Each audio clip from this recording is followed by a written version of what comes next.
Hi there guys, welcome back to my channel, or welcome if this is your first time. Today it's going to have a short video. We're going to discuss what us Pink Floyd fans would like for a future release.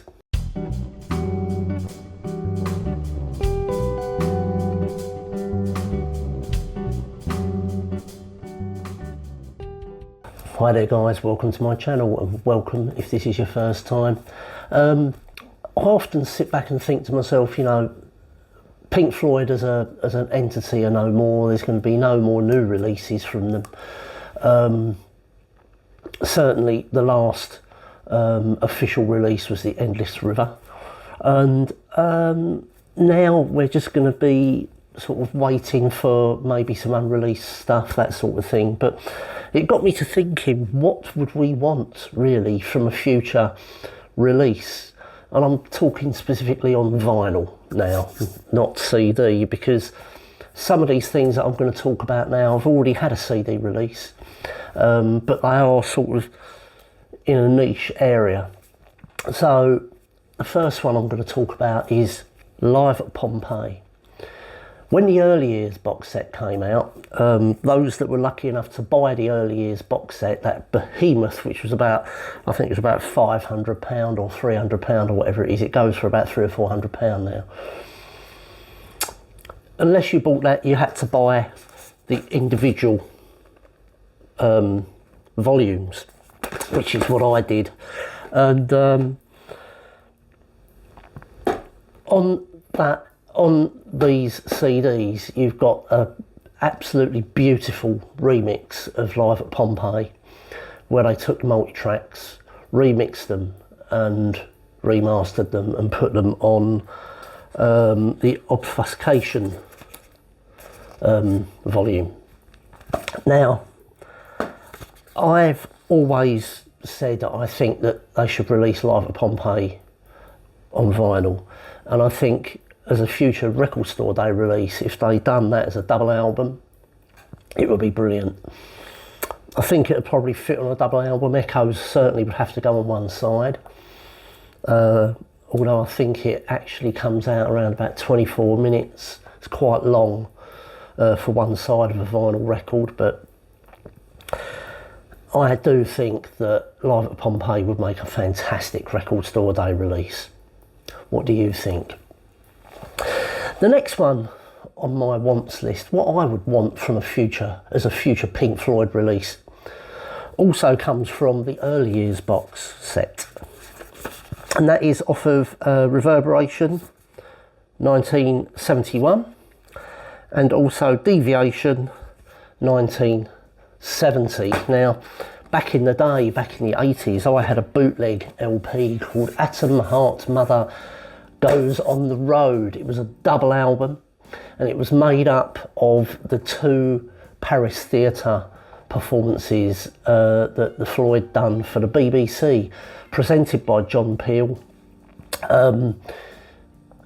They performed in 1970. They performed Embryo, Fat Old Sun, Green is the Colour, which went into Careful with That Axe, Eugene. Then they did If, and then Atom Heart Mother. In 1971, the session, they done Fat Old Sun, One of These Days, Embryo once again, and they closed it with Echoes, which is very, very similar to the arrangement they did at Pompeii. I think they should release this officially on vinyl now, the BBC Paris Theatre sessions. They sound phenomenal. They really do sound good. It's one of the few times that they've recorded Atom Heart Mother with the choir and brass, and it sounds fantastic live.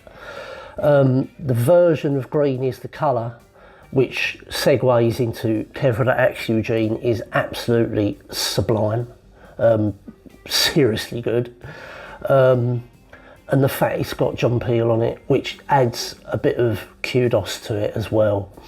Live at the BBC 1970, 1971, I think would be a fantastic record store day release. If not a general release, I think it would sell. Do you think it would sell on vinyl? I think it would probably be a box set. I don't think that they'd fit it on a double album. I think it would probably have to go over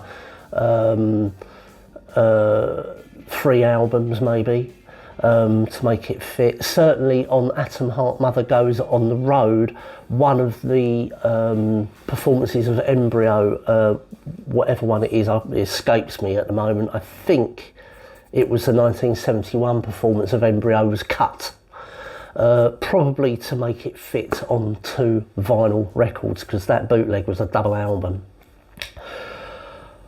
Then we go on to my next choice of what I would like to see Pink Floyd release as a vinyl release, and this one I think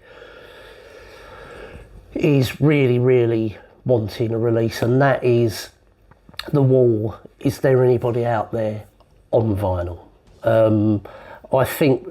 I suspect it would probably be a 3 record set. I don't see it fitting on a double.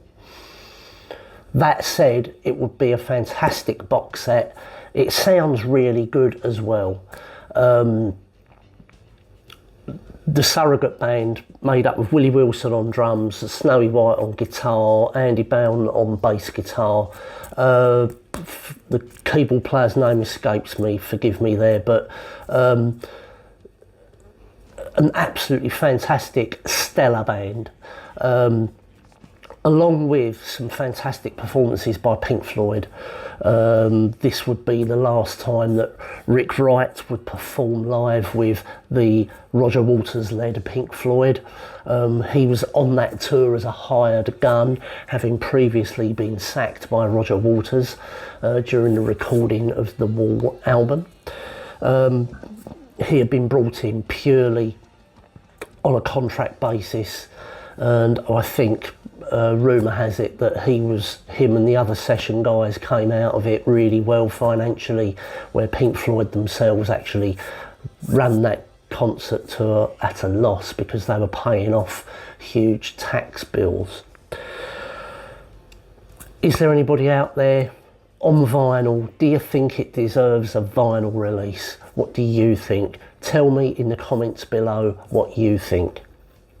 Now, my final choice is going to be, I wouldn't say controversial, but I do think it warrants discussion. Now,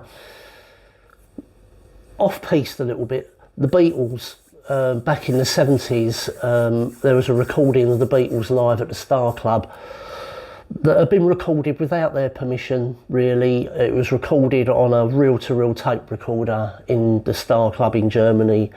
The guy recorded all the bands, actually, and he just happened to record the Beatles over a couple of nights, with Ringo Starr was sitting in on drums.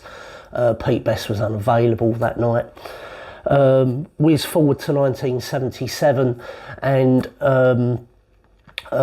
German label Bellaphon release Beatles Live at the Star Club. Against the Beatles' wishes, they tried to stop it with a lawsuit, but they failed at that time.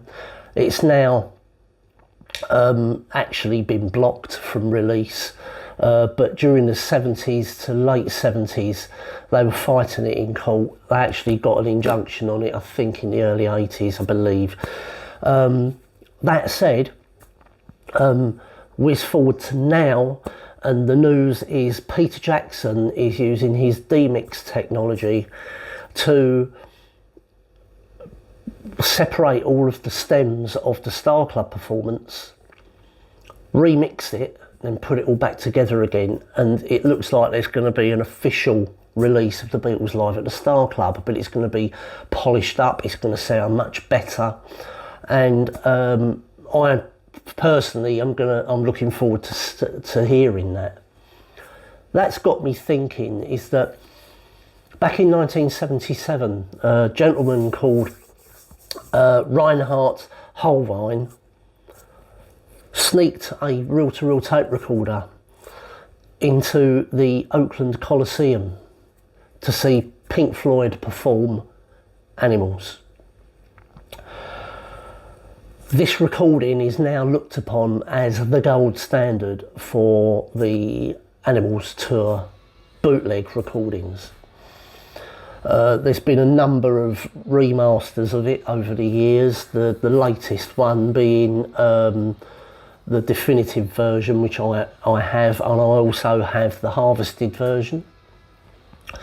I've got a huge collection of 1977 Pink Floyd concert bootlegs on my computer, and I've got 4 or 5 Oakland Coliseum recordings from different sources.